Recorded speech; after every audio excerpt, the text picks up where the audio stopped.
Pierpaolo Mura, è finita questa stagione, l'avete finita sorridendo con una salvezza quasi sperata da quando ti avevano chiamato a prendere la squadra all'ultimo posto. Che bilancio puoi fare dopo questi mesi che sembrano alla fine degli anni, no? Perché avete vissuto di tutto. Sì, sono stati 3 mesi pesanti, devo dire.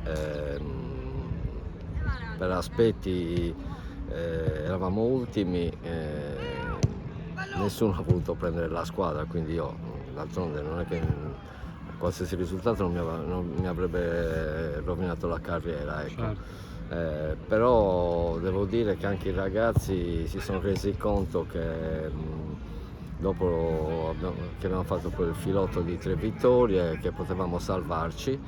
Magari qualcuno pensava addirittura che potessimo salvarci direttamente, però è anche vero che quando io ho preso la squadra qualcuno ha detto metterei la firma oggi per arrivare ai play-out, e così è stato. Certo, usciamo noi sorridenti, mi dispiace per l'Alghero, ma il calcio è crudele.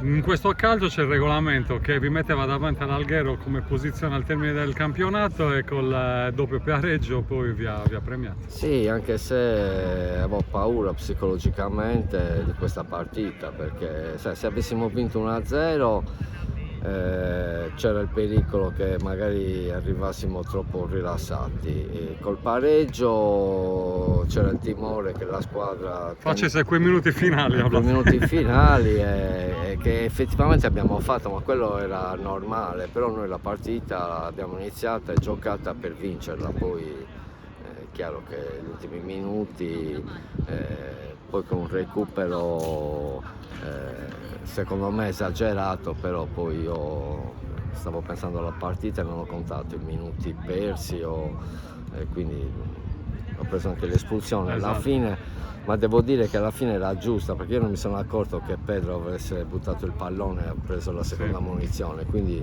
chiedevo il motivo e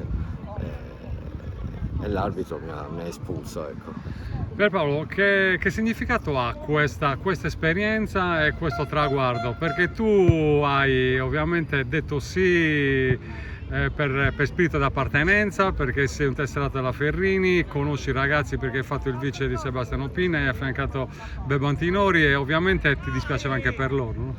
Certo che dispiaceva, soprattutto per loro, perché molti ragazzi, tra l'altro, li conoscevo già anche dall'anno scorso. E poi l'amicizia che mi lega a Pietro e Chicco, non potevo dire di no, ecco.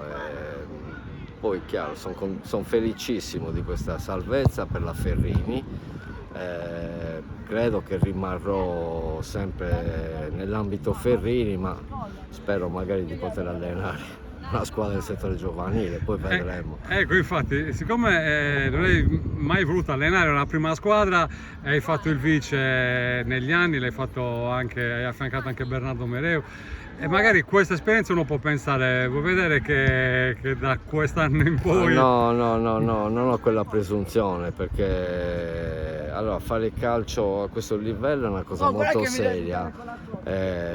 Bisogna dedicarci del tempo, bisogna preparare gli allenamenti, insomma è quasi un altro lavoro, quindi alla mia età sinceramente è stato molto pesante. Quindi possiamo anche chiudere e dire che lasci la categoria a chi verrà, l'eccellenza è una categoria importante. Ma questo non lo, adesso parlerò con la società, e certo io spero che arrivi un allenatore, insomma, giovane, che abbia voglia di portare sulla Ferrini, poi chiaramente... Che abbia allenato il Villasimius e il Monastir magari? Ma no, certo, Nicola è un amico, è chiaro che poi sono discorsi societari questi, io non voglio entrare in merito a determinate scelte, ecco. C'è una dedica, alla fine c'è un pensiero, a chi lo rivolgi? Guarda, lo dedico a tutti i ragazzi, perché in questi 3 mesi sono stati sempre disponibili. Sicuramente lo dedico a Chicco e a Pietro. E c'è una persona che seguiva la Ferrini e Che non c'è che non c'è più. Parliamo di Sandro Figos e sicuramente il pensiero va a lui. Pierpaolo, capisco la situazione, ti ringrazio tantissimo, ti faccio i complimenti Grazie a te. e ti ringrazierà anche Sandro. Grazie. Grazie.